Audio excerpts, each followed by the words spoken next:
طب انا بقى عايزه كمان اقول لك على حاجه.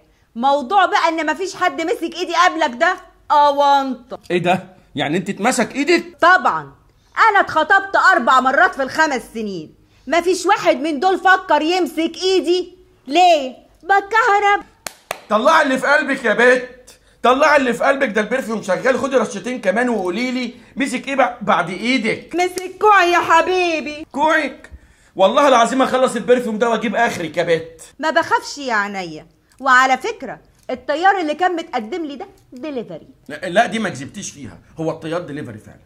طب ايه رايك بقى ان انا بكره امك وعمري ما حبيتها وطول الوقت بدعي عليها وبقول يا رب يا رب اديني واذلها. انا كمان بكره امك وبكرهك. انا كنت بحب واحد لكن للاسف كان غلبان ومكحرك. خدتك انت يا واد مصلحه عشان فلوسك. صدقني صدمتيني. طب لا طلع على شنو يا روح امك. ايه رايك بقى ان انا اساسا مش لاقي اكل وبشتغلكم بنصب عليكم؟ ايه رايك بقى ان انا اصلا العربيه اللي باجيلكم بيها دي مش عربيتي، والطقم ده مش بتاعي، والموبايل اللي بكلمك منه ده بتاع واحد صاحبي؟ اقول لك على حاجه، انا اساسا مش انا واحد صاحبي.